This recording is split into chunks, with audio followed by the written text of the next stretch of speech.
Buongiorno e ben ritrovati con la nostra prima edizione. Buona domenica a tutti voi. Domenica 5 gennaio è la serata, ci porterà alla serata dei Panevin e dunque questa sera ve lo racconteremo in diretta con il nostro Lucio Zanato nel corso della nostra edizione trevigiana, e dunque è tutto pronto per l'accensione dei Panevin. Il più atteso ovviamente è quello di Arcade, che adesso vediamo nelle immagini con le immagini dello scorso anno. Arcade, dove abbiamo raccontato in questi giorni si è allestito un Panevin anche blindato dal punto di vista della sicurezza, come ci ha raccontato il sindaco Domenico Presti. Come sapete il via libera poi di ARPA va anche nelle altre zone della Marca, anche a Treviso, e quindi sarà festa questa sera per l'accensione dei Panevin. Tutti a guardare dove andranno le faville, dove il vento porterà le faville. Vedremo anche se la pioggia prevista potrebbe in qualche modo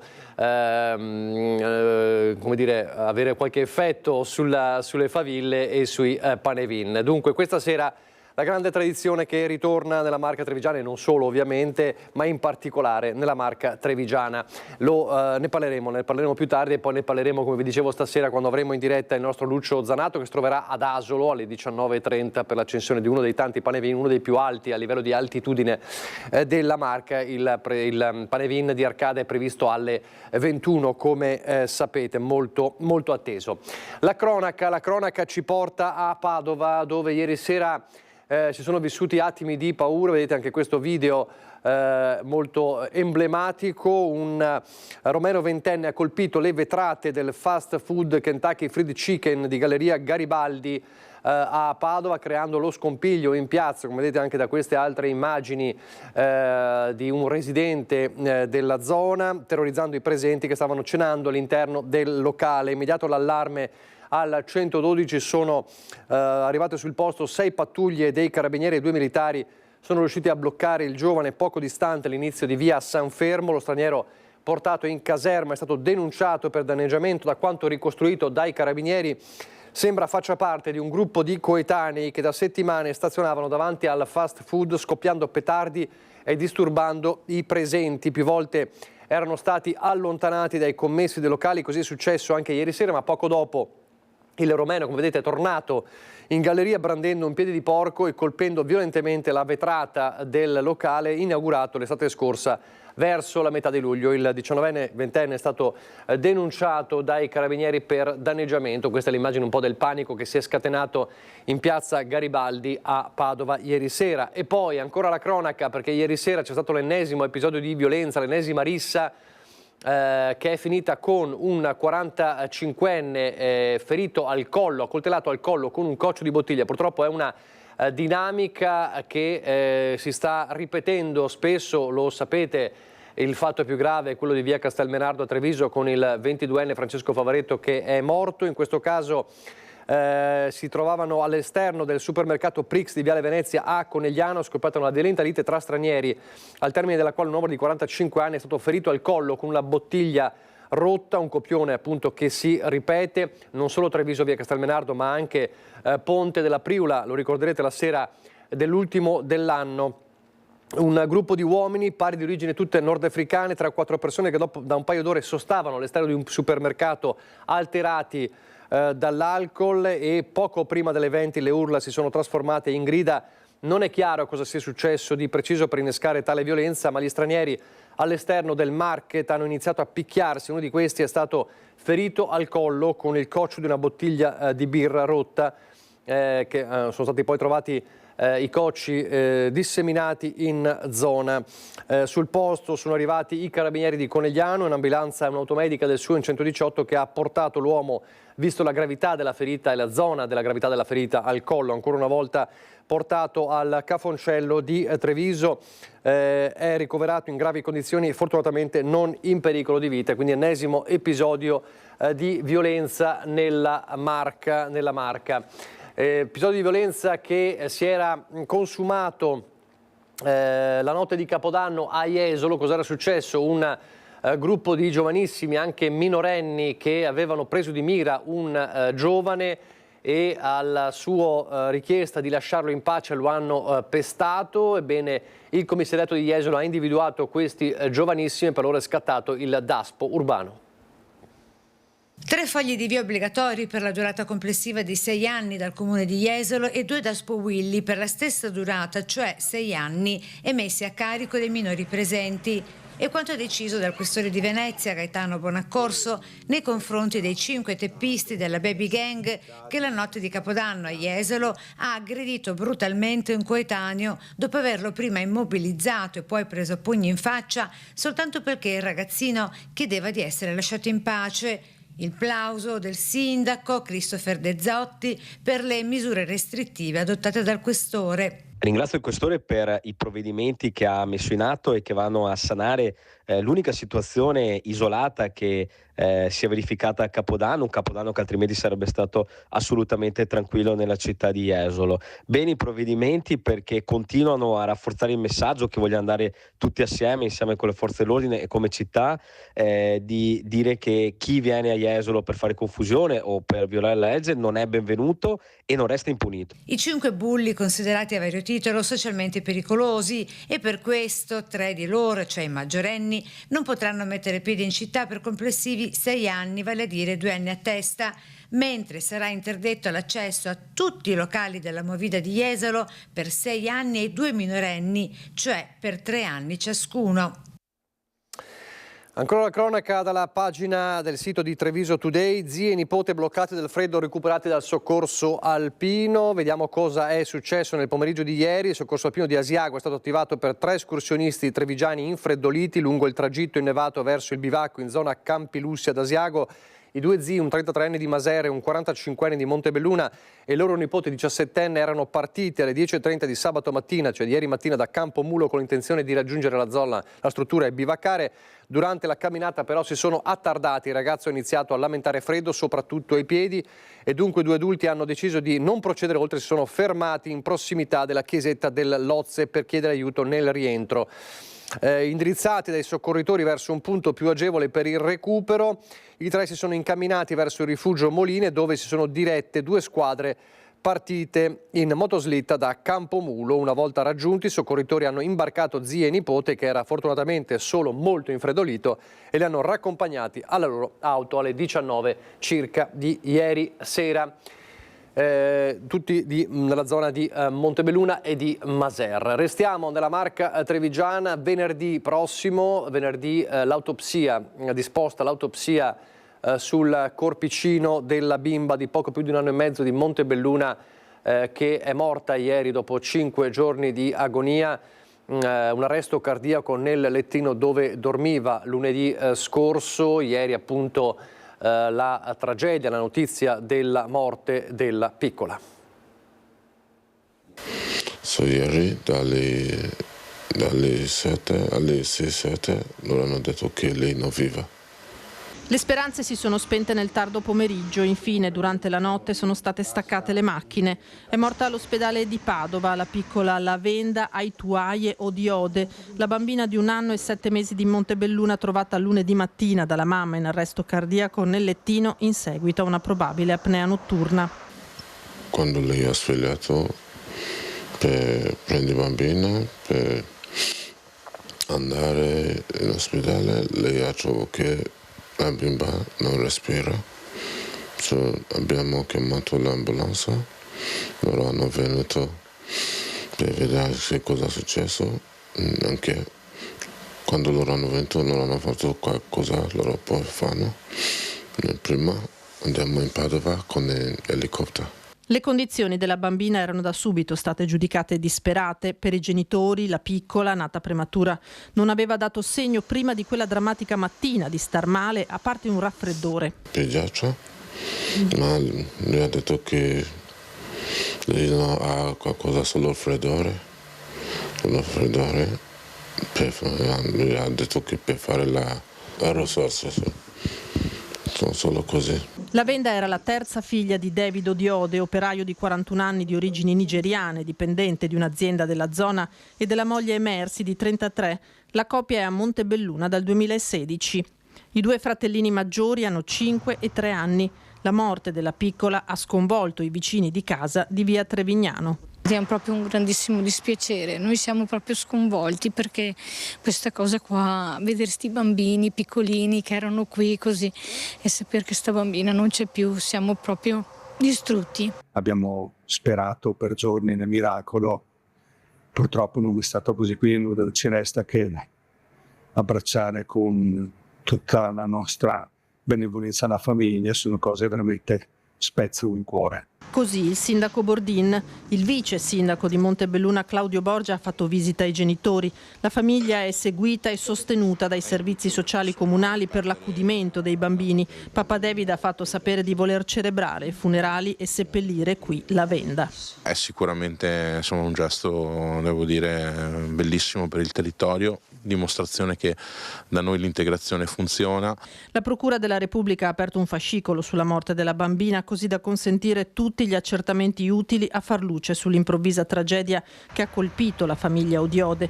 L'autopsia sul corpicino della bambina verrà eseguita venerdì prossimo. E poi la tragedia di Trevignano, la 50enne Marica Visentin di Porcellengo di Paese travolta sotto gli occhi della figlia mentre cercava di aiutare la madre con l'auto in panne. Ci sono 2 persone indagate per omicidio stradale, intanto la comunità di Paese si stringe attorno alla famiglia. Una rosa davanti al cancello dell'abitazione di Marica Visentin, la 50enne travolta da un furgone all'incrocio tra via Madonnette e via Roma a Trevignano. È il giorno del dolore a Paese. Un amico d'infanzia si avvicina alla casa, trattiene a stento le lacrime. Mi dispiace sia per la mamma, soprattutto anche per la bambina. Quando me l'hanno detto non mi immaginavo che... Speravo che la bambina non fosse lì presente, non che cambiassi chissà cosa, però... Conosceva da tanto tempo Marica? Diciamo che abbiamo fatto le scuole, l'asilo, le elementari assieme. Una donna solare, sorridente, che aveva affrontato la vita con coraggio, crescendo la sua bimba. Un destino, ci dice, crudele. Fatalità, il destino, non si sa neanche come chiamarlo. Poche parole, solo tanta disperazione. Per questa tragedia sono indagate 2 persone. Si tratta dell'autista del Ducato, un 29enne che non avrebbe rispettato il dare precedenza, e l'automobilista dell'Opel che ha colpito il van, una donna ucraina di 37 anni del Montebellunese. Entrambi, denunciati in stato di libertà, dovranno rispondere di omicidio stradale. Una dinamica complessa che ora al vaglio dei carabinieri. Secondo quanto ricostruito da militari dell'Arma, il furgone che arrivava da via Madonnette avrebbe tentato di attraversare l'incrocio. Quando si trovava al centro della strada sarebbe stato urtato violentemente dalla macchina che proveniva da via Roma. Un tratto dritto che consentiva di avere una buona visuale. Molto probabilmente la procura disporrà una perizia cinematica per cercare di chiarire l'esatta dinamica di questo incidente. Si dovrà inoltre stabilire la velocità dei 2 mezzi, il furgone e la Opel, e accertare se i 2 conducenti fossero o meno distratti da qualcosa.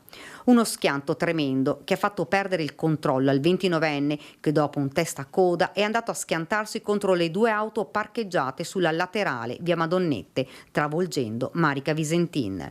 La donna, quella mattina, era arrivata in soccorso della madre, 85enne, che aveva la macchina in panne, ed entrambe stavano attendendo il carro attrezzi. Con loro anche la piccola di 10 anni, figlia della vittima, trasportata in ospedale sotto shock assieme alla nonna. Marica, che lavorava per un'impresa di pulizie, aveva cresciuto la sua piccola da sola, circondata dall'amore dei suoi familiari. Ora la preoccupazione maggiore è proprio per lei, rimasta orfana, che ha visto la mamma travolta finire sotto il furgone. Ancora la cronaca, parliamo dei furti in abitazione con una piaga che non conosce confini. Come sapete spesso vi raccontiamo di quanto accade nella Marca trevigiana, ma accade davvero in tutte le province. Ad esempio a Vicenza, dove 2 notti fa i ladri scatenati hanno preso di mira 2 attività in viale Trieste, sono scappati con il bottino di una farmacia, hanno forzato anche la saracinesca di un bar a poca distanza senza però riuscire ad entrare. Un pessimo inizio d'anno, direi. Abbiamo trovato la serranda di Velta e i ladri erano entrati stanotte, c'era arrivato il messaggio e i carabinieri erano qui in 5 minuti, però sono riusciti comunque a entrare e a sottrarre del denaro contante che era nelle casse, hanno portato via anche un cassetto intero e fatto danni ingenti al serramento. Bottino del fondo cassa, ancora da quantificare, danni ai serramenti che già oggi si rimettono a posto, filmati delle telecamere al vaglio delle forze dell'ordine, ma i ladri hanno tentato il colpo anche in un bar tabacchi a poche centinaia di metri, sempre in viale Trieste. Bersaglio stanotte dei malintenzionati che hanno forzato la serranda a mano senza però riuscire ad entrare. Stamattina ho avuto la sorpresa che sono arrivato per le 6:10, mi sono trovato la serranda di Velta. Allora ho guardato con le telecamere, perché avevamo telecamere e tutto quanto, ho visto 3 individui che hanno tentato di forzare per entrare, però non ci sono riusciti, sono scappati via per disturbo, magari qualche macchina che passava. Ecco, comunque non è una zona tranquilla, ci avrebbe più sicurezza, più controllo, perché ormai siamo stanchi. Per noi commercianti, per quanto telecamere, sicurezza, tutto quanto, però ragazzi non si può vivere così, specialmente per le persone anziane che sono molto, diciamo, rischiano di più, insomma, ecco. Sulla situazione del quartiere San Francesco è intervenuta anche l'esponente di Fratelli d'Italia Giulia Gennaro, ribadendo la necessità che sul fronte sicurezza i quartieri cittadini siano maggiormente attenzionati. C'è stato un episodio anche la settimana scorsa di una signora anziana che è stata rapinata fuori dal supermercato qui a Parco Città. Io ho richiesto più e più volte all'amministrazione comunale di avere un occhio di riguardo per quanto riguarda proprio i quartieri e le zone calde della città. Ecco, il quartiere San Francesco purtroppo negli ultimi mesi è stato episodi di varie situazioni di degrado, di pericolosità anche proprio per i cittadini stessi.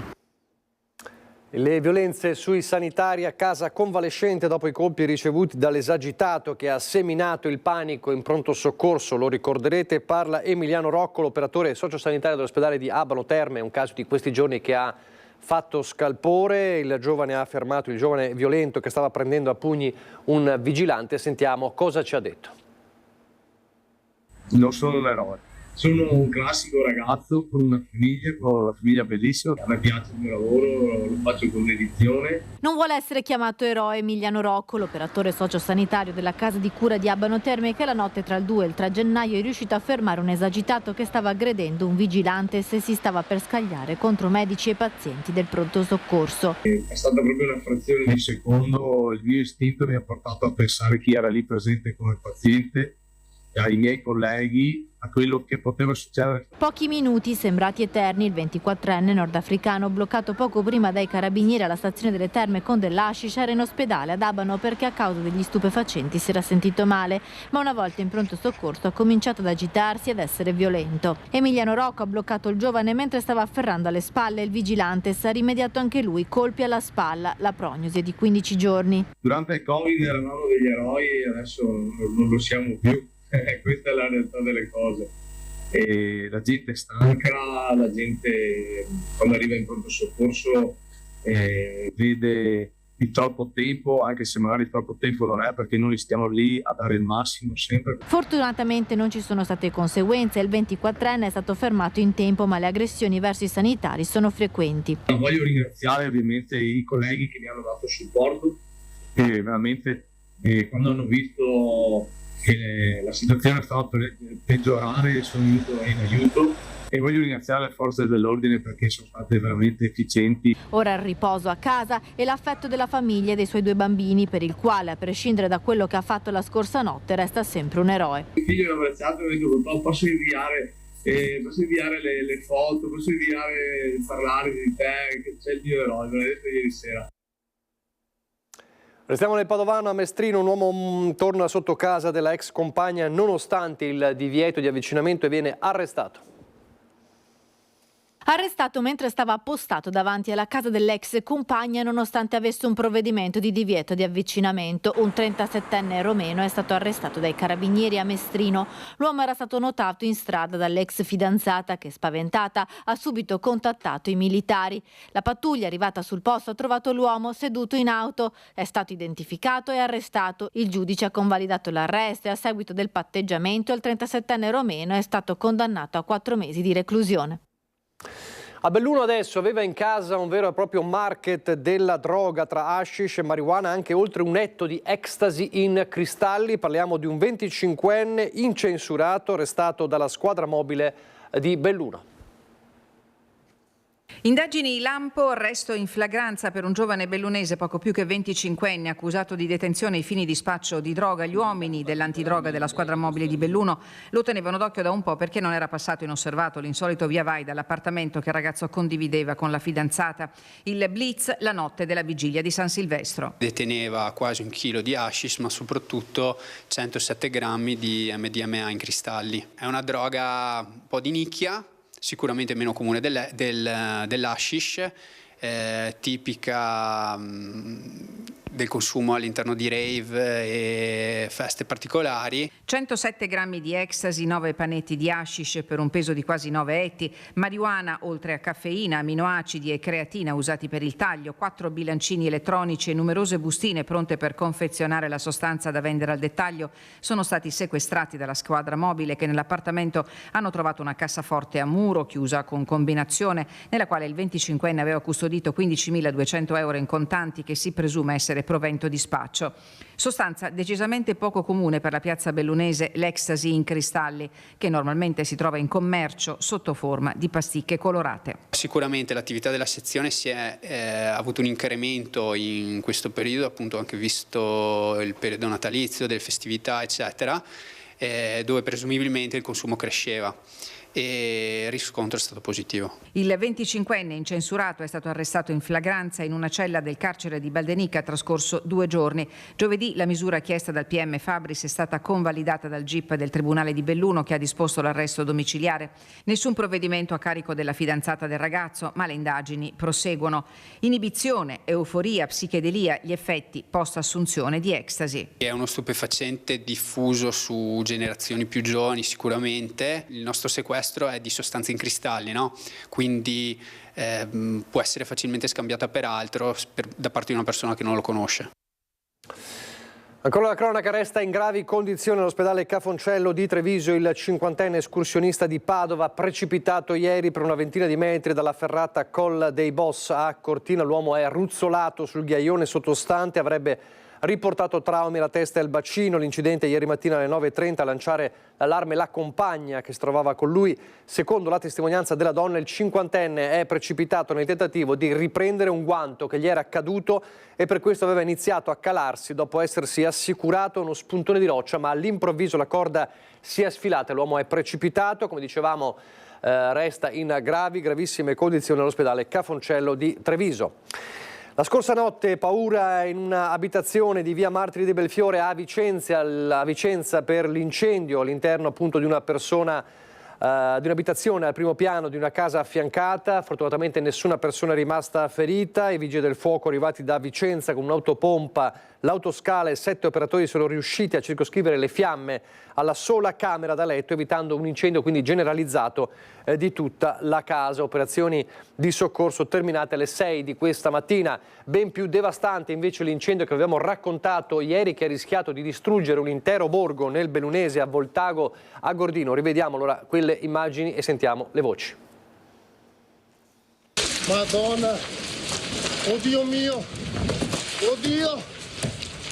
Siamo a Vic, nella frazione di Frassenè di Voltago a Gordino, dove la notte scorsa in questo fienile è divampato un incendio che ha intaccato i tetti di 3 delle case adiacenti. Tragedia sfiorata, l'incendio divampato la notte scorsa ha spaventato e non poco. Per fortuna non ci sono stati feriti. Noi siamo arrivati a Visebra verso le 11 e ho visto un contesto abbastanza apocalittico. Ho pensato subito al peggio per tutte le abitazioni qui di località Vic e anche per i fienili. Abbiamo detto siamo in sicurezza verso le 4:30 del mattino, quindi capite che le ore non passavano mai. Panico tra i presenti, il quarto d'ora passato in attesa dell'arrivo delle prime squadre dei vigili del fuoco è sembrato infinito. E mio figlio è arrivato in camera, mi fa: papà, c'è un disastro. Ho guardato dalla finestra di casa mia, che questa qui è adiacente all'incendio, ho visto un bagliore allucinante, sono uscito sul terrazzo, c'era un caldo micidiale. Ma è venuto mio fratello a chiamarmi che vedeva già le fiamme alte e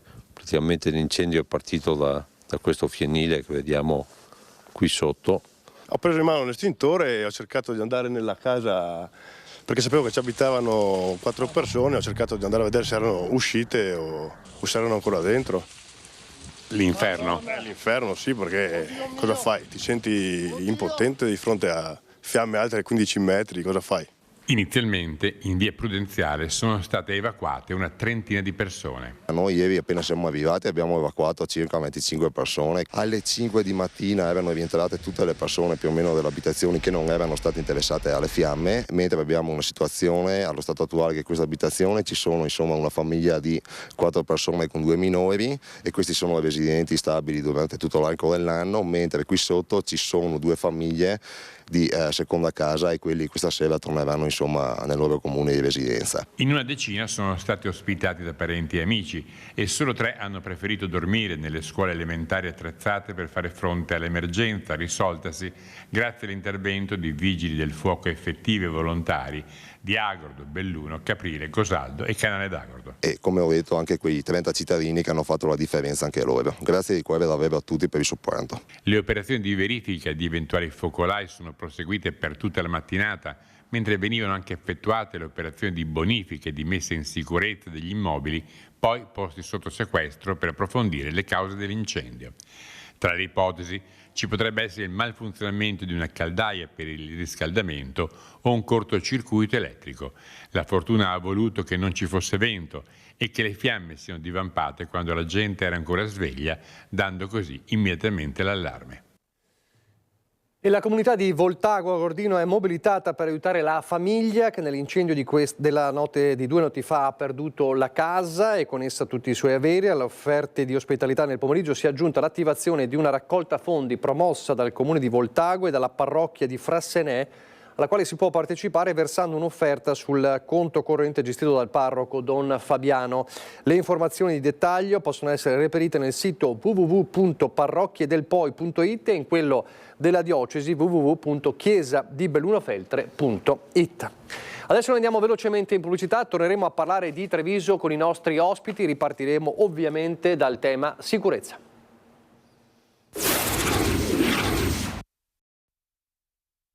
Da un po' di tempo a questa parte abbiamo paura, specialmente di notte. Fino dopo le 10:30, 11 la situazione è peggiorata molto.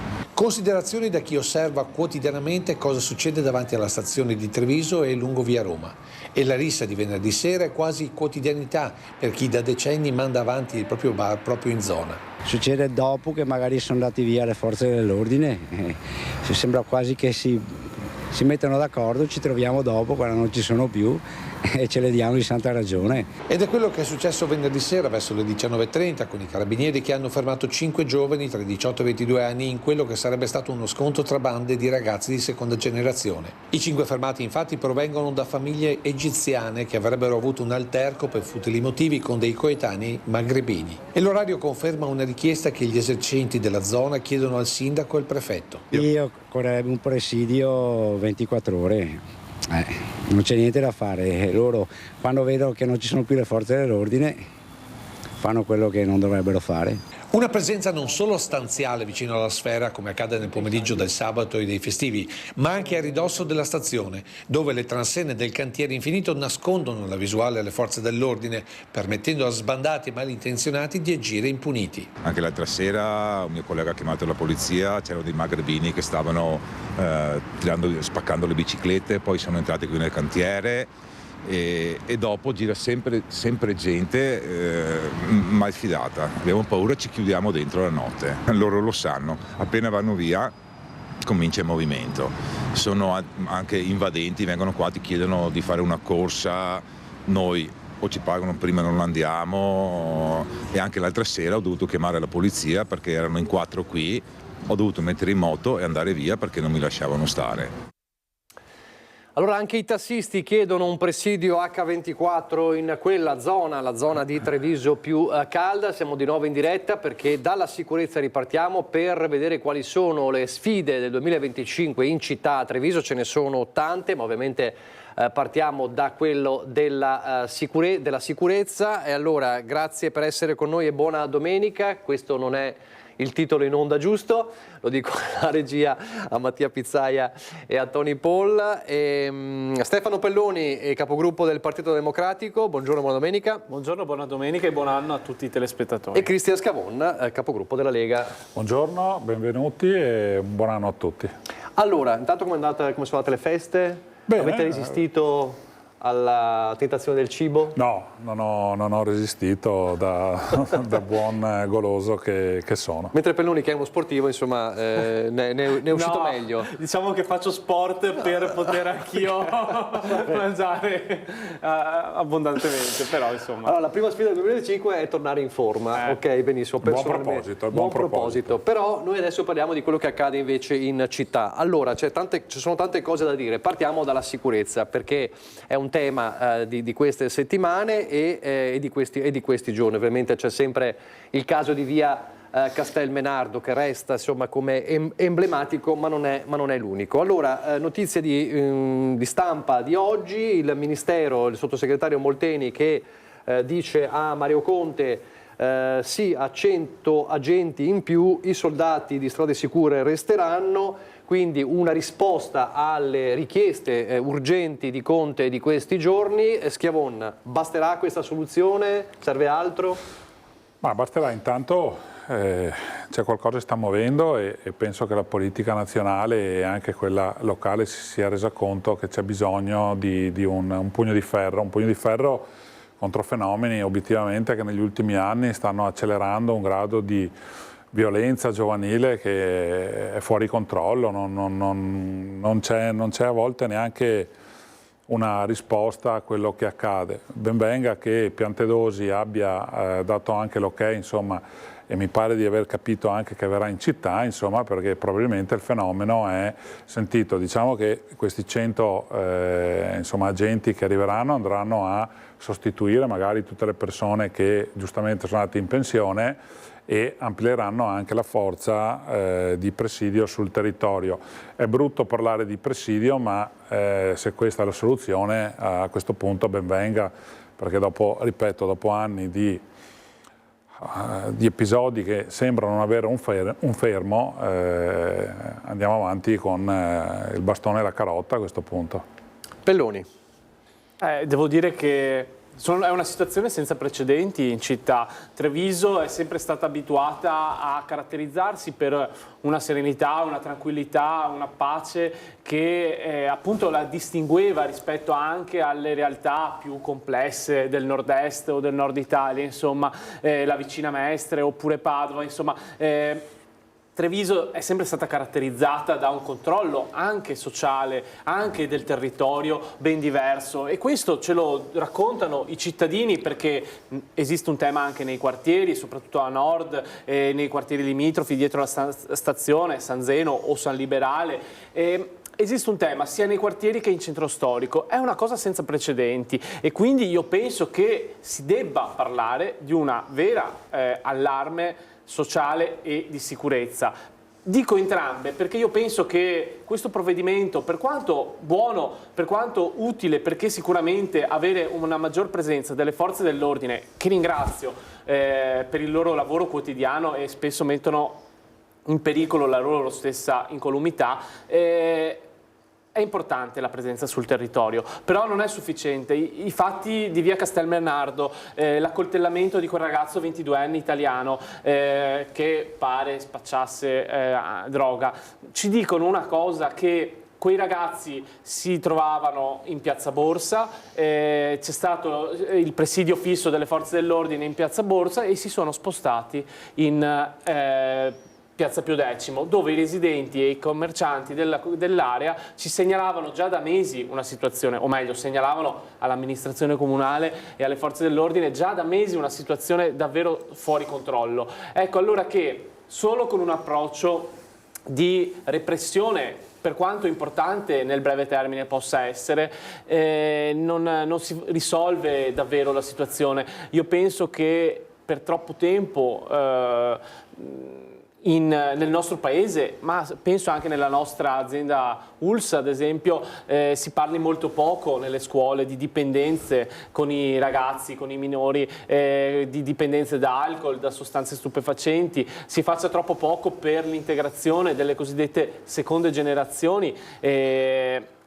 Secondo me esiste quindi tutta una parte del problema sicurezza che è un problema sociale e che con solo un aumento delle forze dell'ordine tenderà a spostarsi da una parte all'altra man mano che mettiamo i presidi e si sposta da un'altra parte, perché questi ragazzi ci sono, non possiamo prenderli e spostarli fuori regione, magari in Albania come gli piace fare al governo Meloni, no. E non possiamo spostarli, sono residenti di Treviso, sono cittadini di Treviso e quindi se ci sarà un presidio magari si risolve la situazione in stazione, importante, e si sposta da un'altra parte. Si sposta da un'altra parte. Scusate, c'è un fenomeno culturale che va ben oltre. Stefano hai appena detto seconde generazioni. Seconde generazioni sono persone che sono nate qui e non hanno per niente voglia di integrarsi. C'è un insieme, un flusso migratorio nell'ultimo decennio che oggi manifesta i problemi di una situazione fuori controllo. È come se noi mettessimo a giocare due squadre da 11 contro 11 e invece di essere in 11 sono in 50.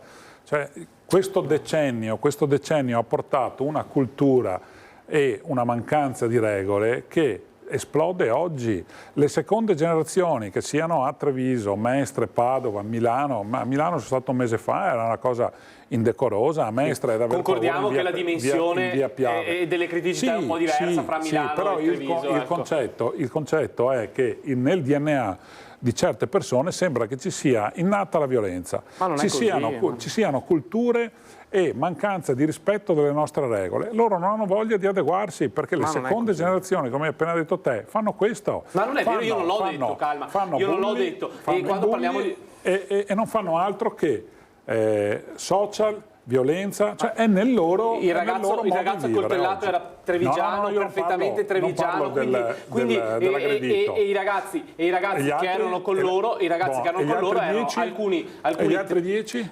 Alcuni erano trevigiani e altri no. Esiste un tema relativo alle seconde generazioni, ma non confondiamo i flussi migratori con le seconde generazioni, perché le seconde generazioni sono ragazzi che sono nati qui oppure sono venuti qui da bambini e hanno fatto tutte le scuole qui. Perfetto, quindi non stiamo parlando, ma non è vero che non si sono integrati, perché te lo dice, non ne hanno voglia, ma non è vero, non ne hanno voglia. Esiste un problema più complesso secondo me e te lo dice anche il fatto che c'era un trevigiano lì presente purtroppo, ahimè, e che non era lì può essere, mi infilo, può essere che questo problema culturale non sia legato alla provenienza, diciamo, una diversa cultura, ma sia invece legato, senza ovviamente demonizzare, alla cultura trap, per esempio? Ma no, è un insieme di cose, dalla cultura trap, poi ne ho lette di tutti i colori. Ho letto che uno dei due ragazzi era integrato e pare che d'improvviso sia diventato matto, giocava nel Villorba, era di punto in bianco diventa matto. Ma è la mancanza di regole anche. Allora, non c'entra nulla. Ma ogni qualvolta, negli ultimi 10 anni, noi siamo andati, la nostra società, non noi, la nostra società è andata incontro a determinate esigenze, siamo stati vittime e fallimento di un sistema che non ha ragione di esistere. Faccio un esempio stupidissimo, abbiamo appena finito, stiamo finendo le feste.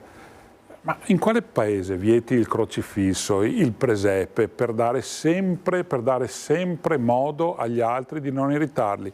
Scusatemi, ma lo dice anche Rizzo, che è un fervente comunista, e chi viene qua deve sottostare alle nostre regole. Sei un ospite, ti devi adeguare. Invece noi abbiamo sempre aperto discorsi filosofici, abbiamo sempre aperto a una ha un'accoglienza scellerata, e oggi si manifesta che cosa? La mancanza di regole, la mancanza di rispetto verso il paese che ti ospita e la mancanza di rispetto verso i tuoi coetanei, e questa è la realtà. Poi social, trap, determinate musiche, l'alcol, la droga. Io sono d'accordo con Stefano, ci sono dei problemi che vanno affrontati. La droga c'era anche quando ero piccolino io. Spiegatemi per quale motivo oggi c'è un'escalation pazzesca, forse da dopo il Covid, non lo so, ma io negli ultimi 3 anni vedo una violenza inaudita.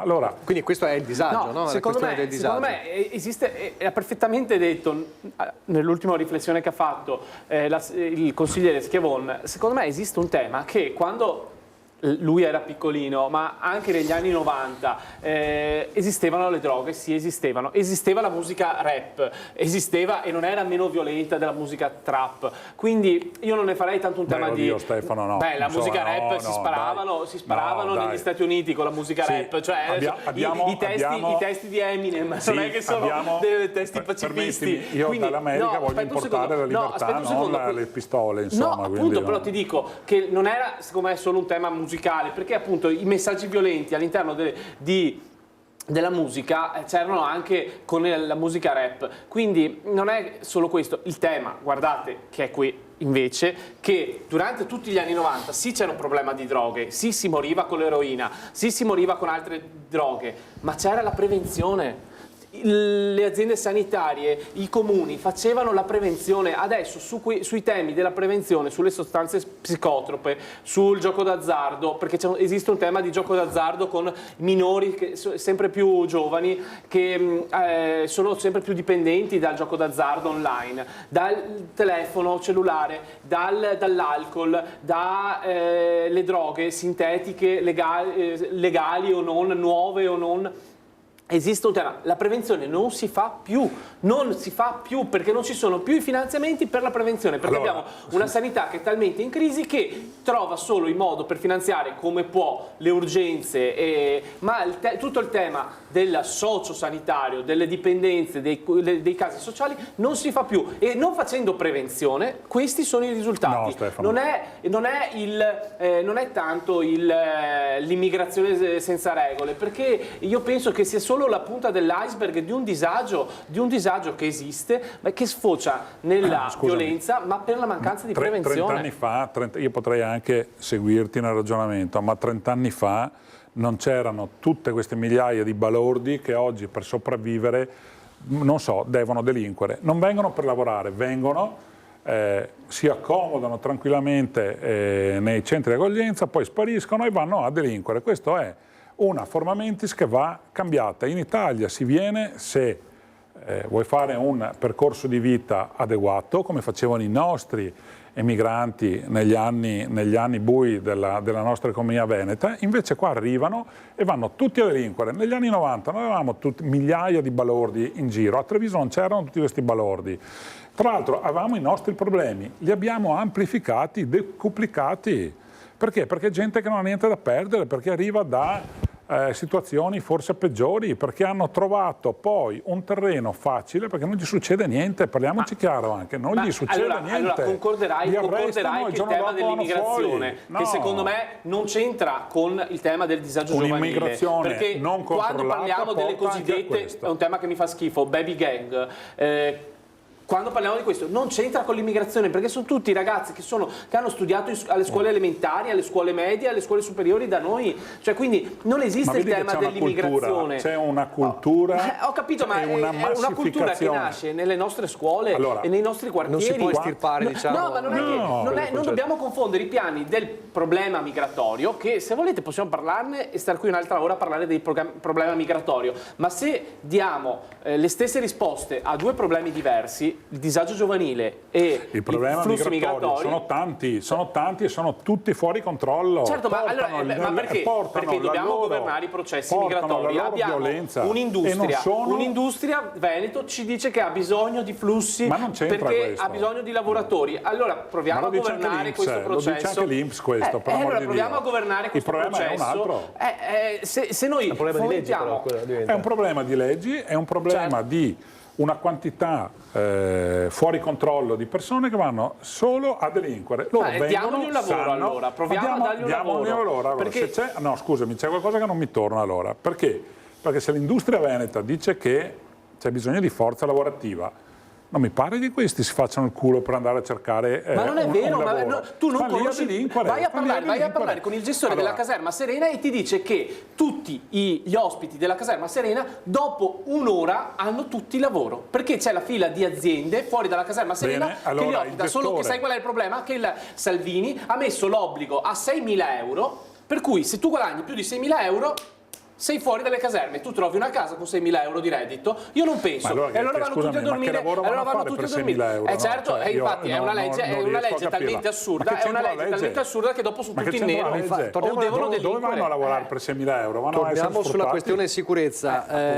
Allora, c'è però un tema anche molto concreto, perché nei prossimi giorni dovrebbe esserci il Comitato Ordine Pubblico e Sicurezza che dovrebbe cominciare a discutere delle famose zone rosse. Anche a Treviso. Che zone dovrebbero essere secondo lei? Quali potrebbe essere la chiave di volta? Allora, la chiave di volta secondo me può essere l'eterno problema lo diceva prima consigliere Pelloni, insomma è un po' macchiata la città, però secondo me l'unico quartiere che poi è il quartiere che accentra può essere la stazione, dico la stazione quartiere, non esiste il quartiere della stazione via Roma, perché è anche un crocevia di treni, corriere, insomma, dove arrivano anche da fuori i minorenni, dove c'è un via vai con i treni non indifferente. Io metterei tranquillamente questo controllo quel quartiere, per poi allargare ad altri quartieri. Insomma, ogni quartiere può avere la persona disagiata che fa il balordo, però insomma io comincerei dalla stazione. Pelloni, oppure anche l'individuare zone rosse non risolve il problema che li sposta da un'altra parte? Siamo già dati la risposta, nel senso che potremmo dirci facilmente che la stazione, Piazza Borsa, Piazza Pio X fino ad arrivare al Duomo, quella è la Piazza Borsa e quella è la zona rossa, va bene? Ok, abbiamo detto che metà del centro di Treviso è una zona rossa, mi sembra che sia uno scenario davvero da incubo e di una situazione in cui chi ha governato la città in tutti questi ultimi 10 anni ammette serenamente che la città è fuori controllo. Ecco, nessuno ammette che c'è fuori controllo. Quando tu dici che metà del centro storico è una zona rossa... Io non l'ho detto, lo sto dicendo te, io ho detto la stazione. Io ho detto la stazione. Ok, quindi secondo te Piazza Borsa tu non ci faresti un presidio fisso in Piazza Borsa? Allora, la gente che arriva in Piazza Borsa, da dove arriva la gente che va a Piazza Borsa, fatalità vicino a Via Roma, Piazza Riccati vicino a sempre la stazione, c'è un via vai di gente che arriva dalla stazione alla stazione del Corriere, ma in tutte le città. Poi non è l'amministrazione che dice c'è la follia, ci sono dei problemi, sì.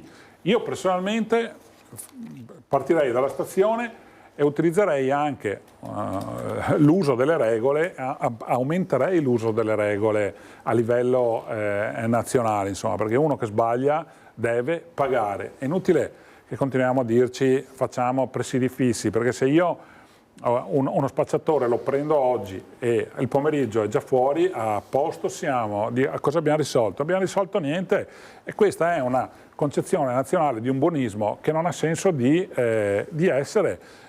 In Francia non funziona proprio così, la signora Francia, che è la culla dell'immigrazione, santo Dio, se sbagli là la polizia mena, ma mena forte. Poi ci sono dei quartieri lasciati allo sbando. In Germania è uguale, in America forse in maniera esasperata è ancora di più, in Australia lo è ancora di più. È chiaro che se ci sono delle regole e le regole vanno nel verso giusto, forse questi capiscono che non c'è più trippa per gatti, ma altrimenti non andiamo da nessuna parte.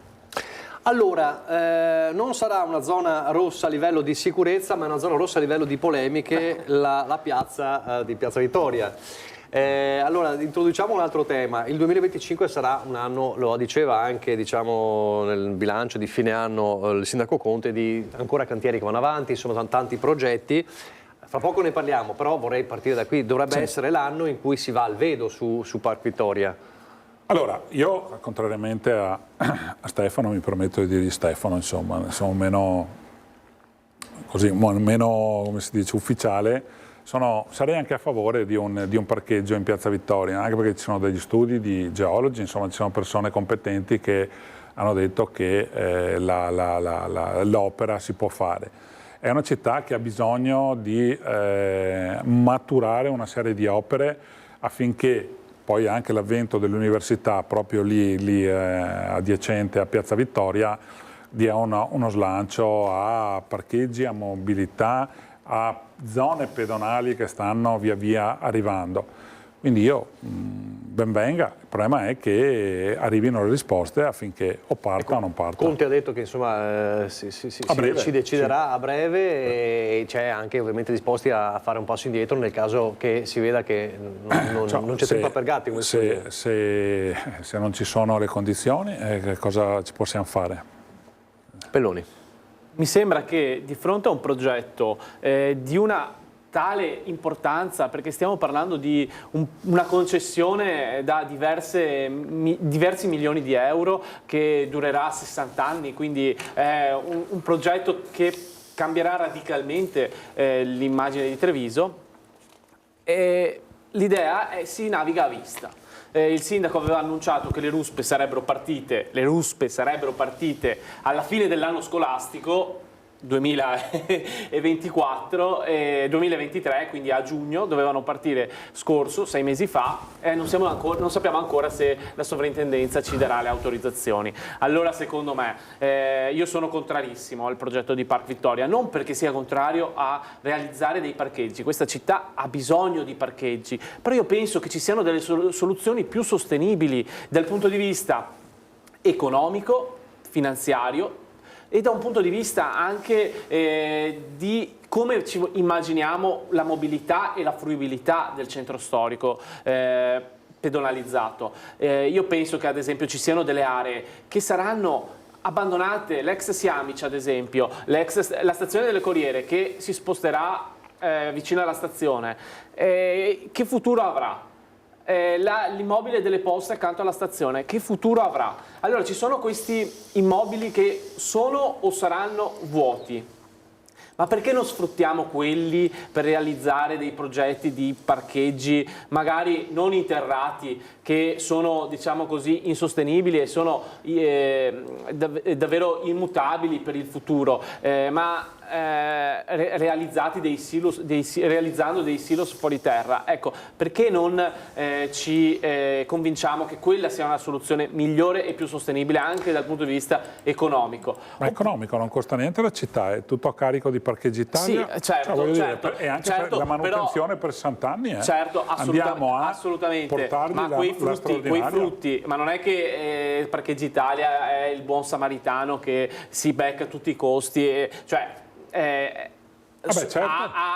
Noi paghiamo nei 60 anni, i cittadini trevigiani pagheranno nei 60 anni di utilizzo del parcheggio la realizzazione di questo parcheggio, quindi noi non è che il comune non li tira fuori, ma li pagano i cittadini trevigiani quel parcheggio, però, lo pagheranno i cittadini trevigiani. E poi, scusami, è un parcheggio che è nato negli anni 90, è un progetto vecchio che pure voi non realizzereste se non ve lo foste trovati sulle coste da un progetto, da una convenzione di 20 anni fa fatta sbagliando da Gentilini.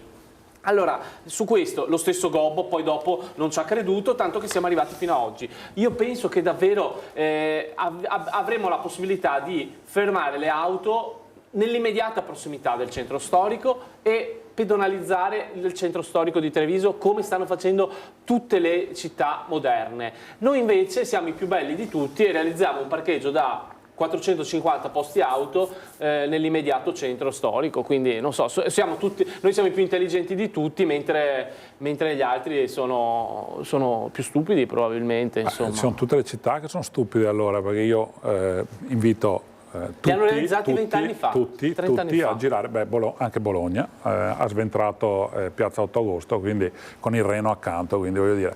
Ma non Piazza Maggiore. E ad oggi, infatti non è il Duomo, non stiamo parlando del Duomo, Già il fatto che uno dica lo pagano i trevigiani per parcheggiano vuol dire che c'è necessità, e io so di persone che comprerebbero anche il posto auto immediatamente, vista proprio la peculiarità del centro. Ma poi ha un indotto spaventoso.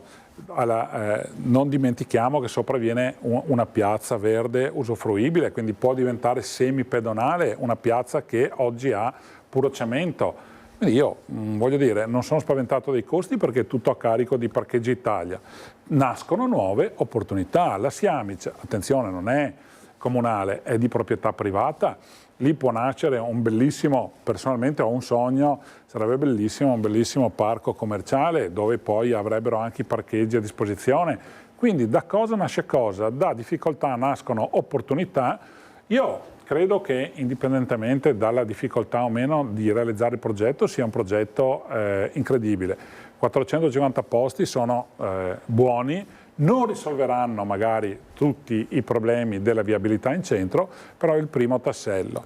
Un tassello poi c'è il parcheggio rialzato all'area Telecom dietro lo stadio, ma da cantiere nasce poi un'opportunità nuova, perché la città è rivoltata da fognature, da stazione, che è un po' lento obiettivamente, ma arriverà a vedere la luce, alla Siamic nuova, quindi alla nuova autostazione di Mom, non più Siamic. Insomma, è una città che sta cambiando. Ricordiamoci poi che fra un anno arriverà l'università al Turazza, un'università che ho visto il rendering, è una cosa meravigliosa, porterà 3.000-3.500 studenti per arrivare, si dice, a 8.000 studenti fuori sede, quindi è una città che comincerà pian piano da 2 anni a questa parte, ma anche da quest'anno, a vedere i frutti di un cambiamento, secondo me lungimirante, per una città che era ferma da secoli.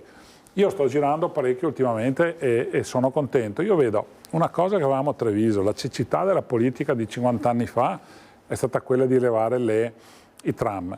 Le grandi città stanno rimettendo i tram, quello è il mio sogno, sarebbe meraviglioso. Mi piacerebbe il tram? A me sì, a me sì.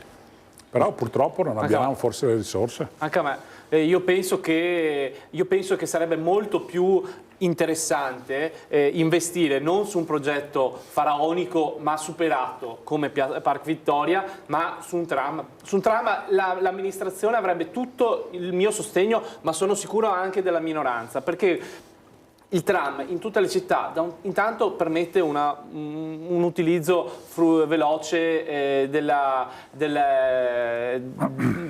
spostamenti all'interno della città, e poi una cosa non secondaria, che rivaluta tutte le aree anche magari dei comuni contermini, esatto, che vengono interessati dalla tratta, quindi è un enorme disagio nella costruzione, ma però propongo a Stefano, uniamoci per il tram. Assolutamente, io sono un fiero sostenitore del tram e lo sono sempre stato. Però significherebbe altri cantieri, altre polemiche. Lo so, però perché i precedenti dei cantieri da Mestre a Padova. Sì, attenzione, però penso che fatto con intelligenza, insomma, un'opera sarebbe, perché non c'è nulla in cantiere, però è un sogno e sognare non guasta nulla. Sarebbe un'opera apocalittica per la città, ma a distanza di magari qualche anno porterebbe dei frutti incredibili. Significherebbe anche un po' ridurre le corse di Mom, fare un po' ripensare la gestione dei Mom. Lo potrebbe gestire Mom. Lo potrebbe gestire Mom, ma sarebbe sicuramente da far convivere certo, con il trasporto pubblico locale, che probabilmente lo diciamo da anni e non riusciamo, io non so come mai, ma non riusciamo a cavarci un ragno dal buco, ma abbiamo gli autobus che sono enormi, tutti a gasolio, che passano dentro il centro storico, che sono sicuramente sovradimensionati. Io lo uso spesso l'autobus perché lavoro in centro e sono vuoti se non nelle ore scolastiche. Ecco, dovremmo incentivare un trasporto diverso, quello sicuramente. Anche la mentalità della gente dovrebbe cambiare. Che tempi ci sono per capire se si fa o no il Park Vittoria? Ma mi pare adesso non ho sotto mano in mente le tempistiche, ma mi pare di aver capito un paio di mesi, insomma, a febbraio Febbraio si decide, insomma, si va avanti si è in attesa, sì, se non ricordo male, febbraio in attesa della risposta, insomma. Allora, c'è un altro tema di cui voglio parlare con voi, perché era stato un altro tema anche di forti polemiche in queste settimane di fine 2024 e anche dell'inizio 2025. Diceva prima Pelloni, il migrante che poi non riesce a trovare la casa, no? Nonostante abbia un lavoro, ma non ci sono solo i migranti che non trovano la casa, purtroppo. Allora, è un tema che è esploso poi anche con quanto accaduto. Il fatto di cronaca dell'uomo morto nel garage, con tutte le polemiche annesse e connesse, ma al di là di quel caso in particolare è un tema che resta molto forte. E cosa si può fare e cosa si deve fare nel 2025 per risolvere quel problema? Allora, questo è purtroppo la politica nel mercato privato può intervenire fino a un certo punto, insomma il liberismo economico delle abitazioni ha un mercato tutto suo. Chiaro che ci vorrebbero fondi per costruire e sovvenzionare anche l'ATER affinché costruisca nuovi complessi, nuove abitazioni per chi magari ha risorse limitate. È un problema però, attenzione, che io guardo a casa mia sempre in primis, ma è un problema un po' diffuso in tutto il nord, con prezzi che obiettivamente sono importanti, problemi di comprare casa, non solo di andare in affitto, anche comprare casa oggi necessita di risorse importanti. Ma è anche vero che è un mercato florido che porta a questo punto, direi, abitanti a Treviso. Tutte queste palazzine o ricostruzioni o ristrutturazioni nuove stanno portando anche nuclei familiari, insomma ne conosco diversi che da fuori città stanno venendo a città, quindi c'è anche l'aspetto positivo. Non nego però che gli affitti sono importanti, risolvere. Non è semplice, mi verrebbe da pensare di mettere assieme costruttori, comuni, servizi sociali, ATER, affinché trovare una strada comune e accessibile anche a chi ha meno risorse. Pelloni. Ma io dividerei il problema. C'è un tema di emergenza abitativa per cui abbiamo delle fasce poverissime di cittadini, purtroppo il signor Magrin che è morto nel dicembre di quest'anno, che è il secondo a morire di freddo in 2 dicembri consecutivi. Avevamo il ragazzo Mandip Singh morto alla Piani nel dicembre 23 e quest'anno un italiano, Marco Magrin, morto a San Liberale, a Monigo, a dicembre 24. Allora, esiste un tema di emergenza abitativa e bisogna anche dirci che i comuni e gli ATER hanno la proprietà di diversi immobili che però sono sfitti perché sono inagibili, perché richiederebbero delle ristrutturazioni, richiederebbero dei finanziamenti, perché allora io penso che sarebbe utile che la politica su questo si unisse e magari dicesse ai comuni: guardate, potete in percentuale sui fondi che accantonate ogni anno per i crediti che avete, qualcosa potete non accantonarlo purché lo spendiate per ristrutturare il vostro patrimonio edilizio abitativo. Ecco, questo secondo me sarebbe importantissimo, perché parliamo a Treviso di una domanda di emergenza abitativa che è superiore di 6 volte rispetto all'offerta del patrimonio comunale. Però il Comune di Treviso ha altri 700 immobili che sono sfitti perché inagibili. E quindi, no, anche il Comune di Treviso. ATER e il Comune di Treviso hanno circa 700 appartamenti.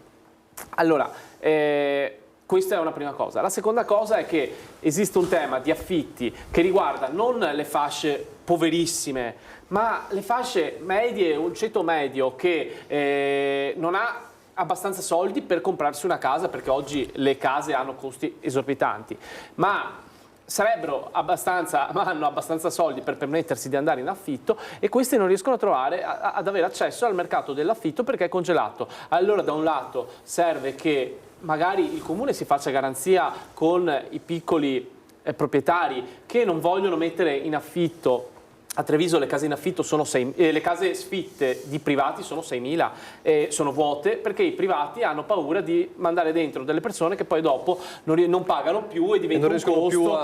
Io li capisco, cioè esiste un tema di questo tipo con i piccoli proprietari e allora anche qui la politica io penso dovrebbe provare a studiare, perché poi dopo le spese condominiali il proprietario le deve continuare a pagare, l'IMU lo deve continuare a pagare, però dopo se quello che è dentro esatto, le tasse, se quello che è dentro non ti paga, esiste un problema, allora quelli non li tengono sfitti. Allora questo è un problema e allora io penso che ad esempio il comune potrebbe agire come intermediario, gestire la domanda e l'offerta, il comune ma anche altri enti pubblici, gestire domanda e offerta, farli incrociare e dire io garantisco per queste persone e provo metto un fondo, eccetera. Il Comune di Mantova, non stiamo parlando di San Francisco o di New York, il Comune di Mantova ha l'anno scorso fatto un bando per pagare 200 euro al mese a 100 coppie di under 35 che si trasferivano dalla provincia al Comune di Mantova. Il Comune di Mantova ha detto: se voi venite a trovare un affitto in città, io vi pago 200 euro al mese, perché per noi è utile e interessante che dei ragazzi, dei nuclei giovani si trasferiscano in città. Sto parlando del Comune di Mantova, non il Comune di Helsinki o Stoccolma o Copenaghen, ecco, quindi non l'Europa del Nord. Fondi sia per incentivare e anche per ristrutturare le case atrio o comunali, diciamo, che sono sfitte, significa toccare il bilancio. Lei è stato a lungo assessore al bilancio del Comune di Treviso, c'è margine secondo lei? No, io devo essere onesto con me stesso e con tutti. Oggi un'amministrazione comunale non si può prendere in carico una ristrutturazione epocale magari di centinaia di case. Dovrebbe intervenire fondamentalmente lo Stato con delle agevolazioni, anche perché negli ultimi 5 anni il mercato immobiliare è profondamente cambiato e ha subito delle radicali trasformazioni anche nei costi.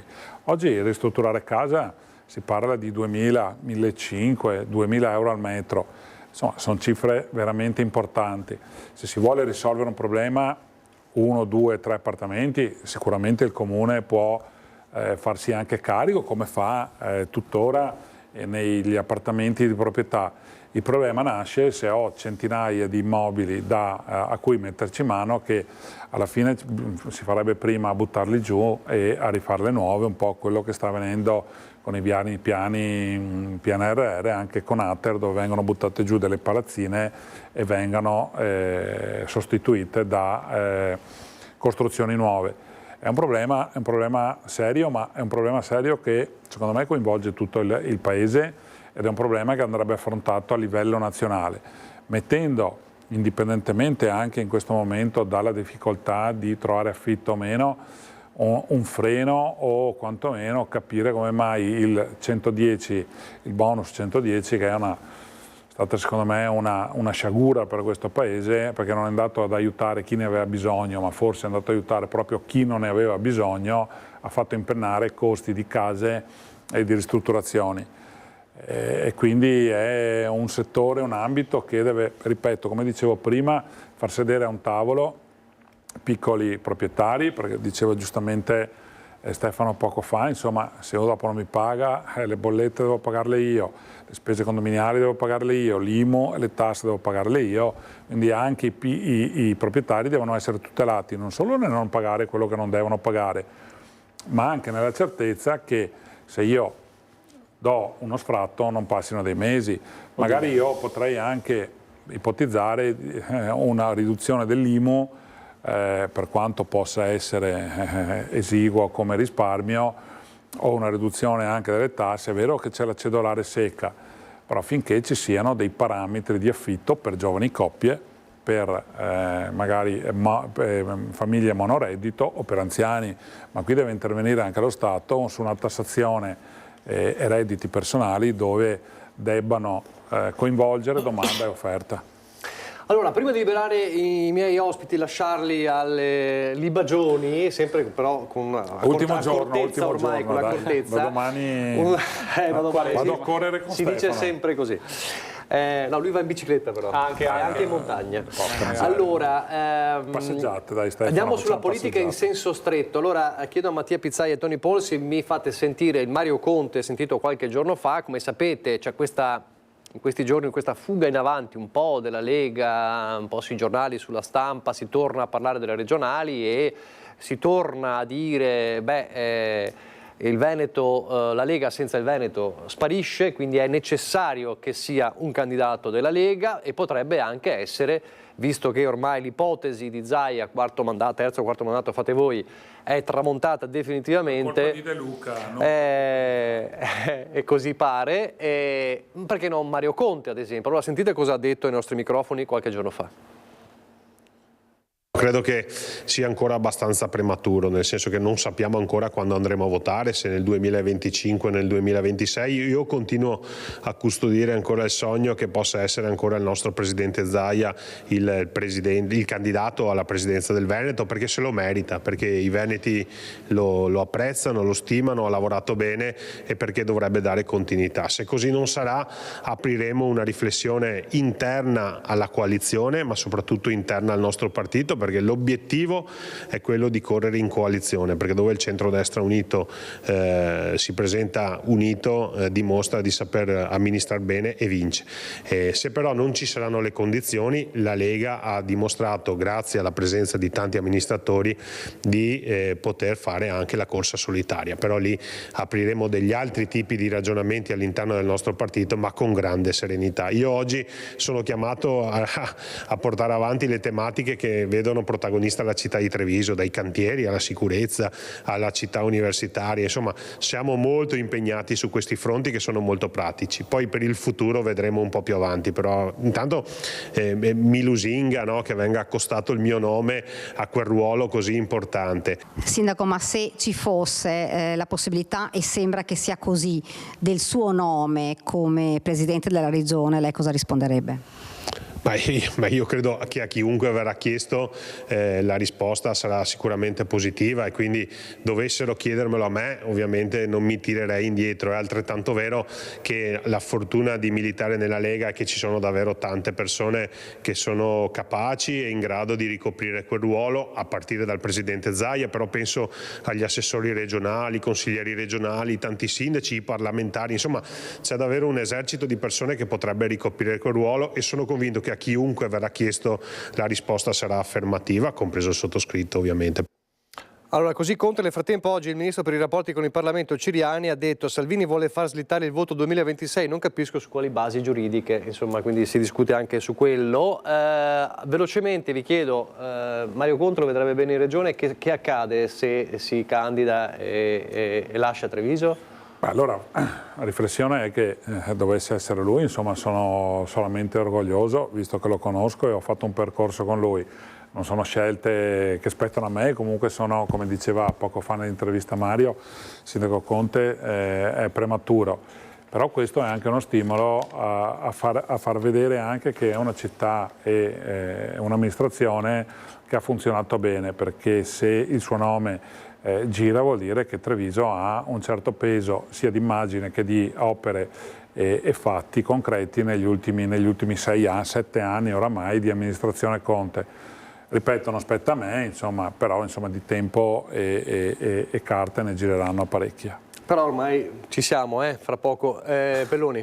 Ma devo dire che trovo abbastanza surreale questo dibattito fra Fratelli d'Italia e Lega per chi dovrà avere la candidatura, perché si parla solo di potere politico fine a se stesso, di posti, sedie da occupare, una posizione piuttosto dell'altra. Io penso che ai veneti non cambierà assolutamente nulla se dovesse essere il candidato di centrodestra della Lega o di Fratelli d'Italia, perché il problema dei veneti sono le liste d'attesa per la sanità, sono il fatto che non riescono sempre di più a trovare risposte nella sanità pubblica, negli ospedali, e per farsi una risonanza devono andare nelle cliniche private, oppure che hanno delle spese che sono ormai insostenibili per le case di riposo. E allora io penso che sarebbe utile per tutta la politica,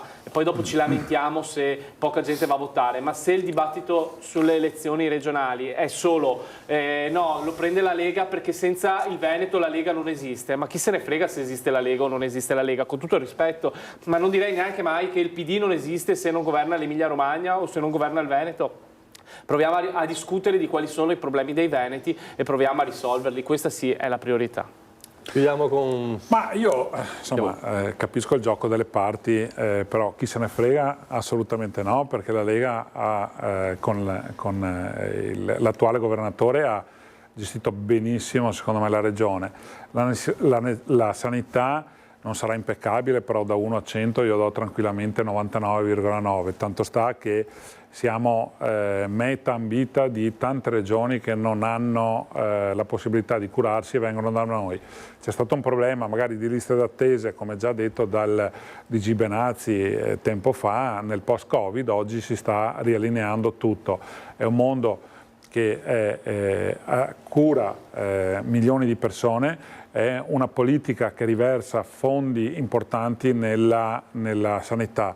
Molte sanità, io ne direi tutte, dalla Pedemontana Veneta, che l'ho usata anche ieri, un'opera fondamentale per il territorio. Ma bisognerebbe aprire un altro... ma chiudo con le Olimpiadi, visto che ero in montagna qualche giorno fa, che porteranno, pare, 300 milioni di profitti nel territorio. Insomma, se questo è governare male, andrò a vivere a Padova. Mi perdoni, chiudiamo e poi lancio la pubblicità. Però Fratelli d'Italia ha detto chiaro, poi fra poco quando vi saluterò sentiremo anche De Carlo, che abbiamo sentito ieri, che dice basta con queste favolette che solo la Lega ha gli uomini migliori. Qua parlano le cifre e quindi che basta con queste continue buttate, le chiama De Carlo, perché ricordo, e dice in modo così sibillino, forse qualcuno vuole che si perda perché noi divisi perdiamo. Ma allora, noi divisi perdiamo, può anche essere vero, però chi troppo vuole nulla stringe, insomma mi pare che ci sia un percorso dove la Lega ha governato bene. Siamo territorialisti e siamo veneti, io continuo a dire che Fratelli d'Italia sono degli ottimi compagni di viaggio, insomma per quanto mi riguarda anche a Treviso io non vedo problemi. Sono opinioni personali, io vorrei e voglio che continui a governare la Lega perché è un territorio che ha una sintonia perfetta con la nostra classe dirigente, come diceva poco fa il sindaco, parlamentari, consiglieri regionali, assessori, è un territorio che è conosciuto dalla Lega e la Lega vuole bene al suo territorio, quindi non è questione di poltrone, ma è questione di amministrare bene come è stato fatto negli ultimi 20 anni e come sarà secondo me per i prossimi 5-10 anni. Va bene, allora noi siamo in chiusura, io ringrazio davvero, chiusura diciamo di questa parte, mancano ancora 10 minuti, ringrazio Cristian Scavone e ringrazio Stefano Pelloni, vi lascio le libagioni, allora noi vediamo proprio De Carlo, l'ho anticipato, De Carlo cosa ha detto a Lina Paronetto ieri e poi andiamo in pubblicità e ripartiremo coi saldi a Treviso. Tutte le forze politiche del Veneto hanno classe dirigente in grado di governare questa regione. Basta con la favoletta del ce l'ha solo una parte politica. Ce l'abbiamo tutti, ce l'abbiamo anche noi e quindi non abbiamo paura di confrontarci. A maggior ragione visti i numeri raccolti nelle ultime consultazioni elettorali. Luca De Carlo, coordinatore regionale di Fratelli d'Italia, richiama all'ordine gli alleati leghisti dopo le uscite degli ultimi 2 giorni, prima di Mario Conte, disponibile a scendere in campo come presidente della regione se il partito glielo chiederà, poi del segretario veneto Alberto Stefani che insiste, pronti a correre da soli se non si convergerà su un nostro candidato. Da un lato i litigi continui tra Lega e Forza Italia, e da un lato queste continue buttate su chi farà il presidente, non vorrei che questo non aiutasse poi la compattezza del centrodestra, che è condizio sine qua non con la quale si batte la sinistra. Qualcuno forse si è dimenticato che quando andiamo divisi perdiamo. E quindi se qualcuno vuole perdere, credo che questa sia un'ottima strategia. Le amministrative a Vicenza e a Verona siano da lezione, ammonisce il coordinatore dei meloniani. Se continuiamo ciascuno a perorare le proprie cause anche personali rispetto al tema e a litigare tra alleati, credo che diventi difficile. Fratelli d'Italia non ci sta. E continuerà a lavorare per la compattezza del centrodestra, prosegue De Carlo, di cui Fratelli d'Italia si sente evidentemente leader visti i numeri e non ha nessuna intenzione di fare da outsider. Oltre un Veneto su 3 sceglie Fratelli d'Italia. Credo che questo sia un tema sul quale i veneti si sono già espressi e che non può non essere tenuto a buon conto. Trovato qualcosa di interessante? Un maglioncino per me stessa, non avevo mai visto prima niente, ho visto oggi sul momento e ho detto va bene dai, prendo, visto e preso. È meglio toccare le cose o comprarle in internet? Allora, per quanto riguarda l'abbigliamento io sono per il vedere in negozio, provare, capire un attimo la taglia, in internet è un po' rischioso. I saldi sono un ottimo motivo per lasciare i negozi virtuali ed entrare in quelli reali, soprattutto per la fascia giovane che con le altre del 4 gennaio approfitta degli sconti soprattutto su abbigliamento. Hai trovato qualcosa di interessante? Sì. Che cosa? Ho preso dei regali per mio fratello e il suo nipotino. Trovato inconvenienti? Sì, buono sconto. Quanto? E più o meno la metà prezzo. In tanti anche a Treviso hanno approfittato del sabato e della bella giornata per iniziare a curiosare tra le vetrine senza però aver visto l'oggetto e poi attendere la convenienza dello sconto. Ho trovato anch'io il capo giusto a un prezzo buono. Quindi... Ma l'aveva aspettato con i saldi o No, l'ho trovato così per caso e l'ho preso perché mi è piaciuto. Siamo solo in passeggiata, gli acquisti li abbiamo già fatti e siamo a posto completamente con i regali e con tutto. Viviamo una vita serena per questo. Quindi il saldo non serve insomma? Non serve a noi adesso, l'abbiamo già fatto, già dato. E chi non ha ancora acquistato comunque nota come i saldi facciano bene ai negozi di prossimità. Ho visto molti negozianti che corrono all'interno dei negozi. Treviso è una bella città e tutti mi hanno detto che ci sono molti turisti che stanno acquistando. E in effetti... Da straniera i saldi italiani sono convenienti? Sì, molto buono. Molto buono? Molto buono, mi molto piace Treviso. Siamo venuti per vedere Treviso e si dà un'occhiata anche alle vetrine. Prezzo conveniente secondo lei? Beh, per qualche cosa sì, per qualcos'altro no. Dimostrazione che i saldi diventano un buon motivo per visitare la città. L'importante è che siano sicuri. Mi dico che bisogna stare attenti e dopo probabilmente che se qualche, come si dice, vantaggio e qualche altra piccola fregatura. State sempre attenti ovviamente alle varie offerte. Allora, questa sera, come vi dicevamo, nel nostro telegiornale di Treviso, quindi seguiteci, vi racconteremo l'accensione di uno dei panevin che questa sera animeranno la tradizione anche nella Marca trevigiana. Stiamo vedendo nelle immagini quello più famoso, cioè il panevin di Arcade, che verrà acceso alle ore 21 di questa sera. Ve lo racconteremo poi domani, ovviamente nel corso della nostra prima edizione, nel nostro telegiornale. Dunque tutto pronto per la tradizione dei panevin e questa sera ve lo racconteremo l'accensione di un panevin in diretta con il nostro Lucio Zanato e poi la tradizione dell'Epifania della Befana. Allora andiamo nel Vicentino a Romano Dezzelino con Roberto Popi Frisone, esperto delle tradizioni popolari, per capire come i nostri nonni aspettavano la Epifania, la vecchina, la Befana.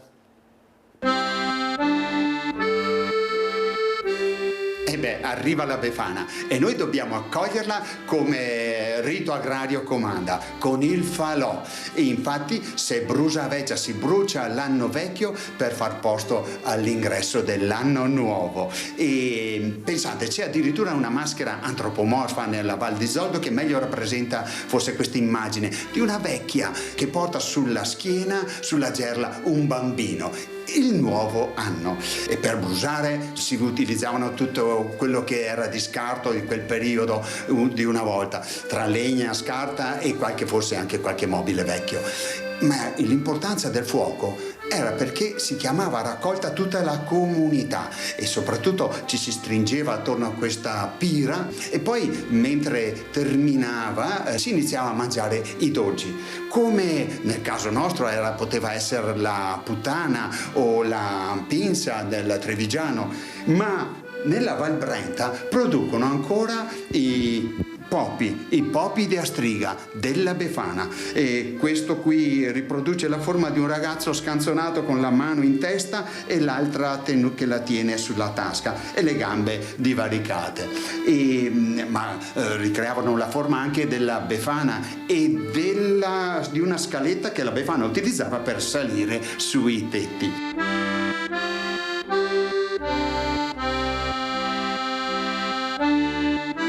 Avete visto, abbiamo preparato anche il menù per la Befana, perché deve tornare l'anno prossimo e allora dovete sábado 3 de pan e una ombra de vin e che arrivi a Befana tutti quanti dopo fossimo contenti. Pertanto evviva la Befana e accogliamola con dei bei falò.